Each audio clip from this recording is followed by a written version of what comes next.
নমস্কাৰ আপোনালোকৰ পোনপ্ৰথমে আমাৰ জব আপডেট চেনেললৈ স্বাগতম জনাই আজি এটা নতুন ভিডিঅ' আপোনালোকৰ আগত লৈ আহিছোঁ। যিসকলে আমাৰ চেনেলটো নতুনকৈ ভিজিট কৰিছে তেওঁলোকে আমাৰ চেনেলটো ছাবস্ক্ৰাইব কৰি বেল আইকনটো প্ৰেছ কৰি ল'ব। তেতিয়া মই যিসমূহ ভিডিঅ' আপলোড দিম সেইসমূহৰ ন'টিফিকেশ্যন আপোনালোকে পাই থাকিব। আৰু আপোনালোকৰ যিমান বন্ধু আছে বাইদেউ দাদা ভণ্টি ভাইটি সকলোৱে ভিডিঅ'টো শ্বেয়াৰ কৰি দিব। এইটো ভিডিঅ' আজি আলোচনা কৰিম যে APSC আণ্ডাৰত এটা ৰিক্ৰুইটমেণ্ট ওলাইছিলে, এটা এডভাৰটাইজমেণ্ট ওলাইছিল আৰু সেই ৰিক্ৰুইটমেণ্টটো এতিয়া তেওঁলোকে এইটো এখন চিলেবাছ দিছে আৰু সেই চিলেবাছখনৰ তেওঁলোকে কভাৰ কৰিব লাগিব। ওকে, এই যিটো পোষ্টটো আছিলে যে junior development officer in the planning service under transformation and development department gov of Assam. Okay, এইটো APSCয়ে পাতিব। ওকে, এইটো হৈছে পোষ্টটো নাম। ইয়াত পোষ্টটো ধুনীয়াকৈ উল্লেখ কৰা আছে আৰু তেওঁলোকৰ চিলেবাছ কেনেকুৱা হ'ব। তেওঁলোকৰ চিলেবাছ হ'ব মাৰ্কছ 200 আৰু তেওঁলোকৰ যিখন পেপাৰ থাকিব সেইখন হৈছে জেনেৰেল ষ্টাডিজ পেপাৰ। ওকে, আৰু যিবিলাক কুৱেশ্যনবিলাকৰ যিবিলাক পেটাৰ্ণছ সেই পেটাৰ্ণছটো হ'ব MCQ। Okay, multiple choice question আপোনালোকৰ গম পাইছে যিসকলে দিছে। আৰু আপোনালোকৰ মাৰ্কছ থাকিব 200 আৰু টাইম থাকিব 2 ঘণ্টা।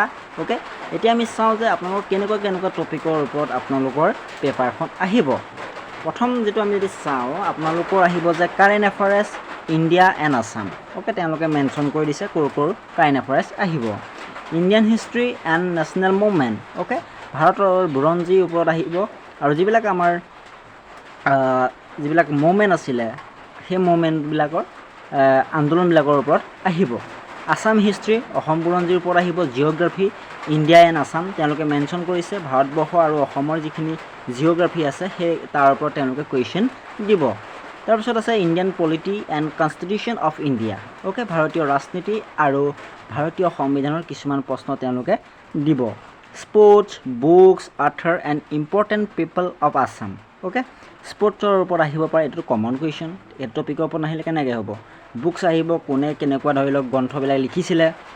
তাৰপিছত তেওঁলোকৰ লিখকবিলাকৰ লিখক লেখিকাসকলৰ নাম আহিব পাৰে।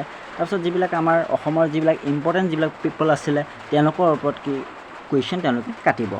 তাৰপিছত economy of India and Assam, যে ভাৰতৰ আৰু অসমৰ অৰ্থনীতি কেনেকুৱা, অৰ্থনৈতিক ব্যৱস্থাটো কেনেকুৱা। অ'কে, তাৰ ওপৰত তেওঁলোকে কুৱেশ্যন কাটিব।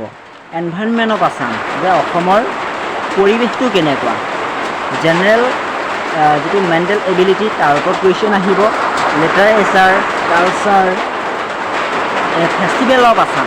অ'কে, আমাৰ অসমৰ যি বা ভাৰতীয় যি সাহিত্য আপোনাৰ সংস্কৃতি আৰু যিবিলাক উৎসৱ পাৰ্বণ আছে সেইবিলাকৰ ওপৰত তেওঁলোকে কুৱেশ্যন কাটিব। তাৰপিছত 11 নম্বৰ পইণ্টটো হৈছে IT, তাৰ ওপৰত আহিব। আৰু 12 হৈছে ষ্টেটিষ্টিকেল এনালাইচিছ। অ'কে, এইকেইটা টপিকৰ ওপৰত আপোনালোকৰ কুৱেশ্যন আহিব। ভিডিঅ'টো ইমানেই। আপোনালোকৰ যিমান বন্ধু বান্ধৱ আছে সকলো ভিডিঅ' শ্বেয়াৰ কৰি দিব। ধন্যবাদ।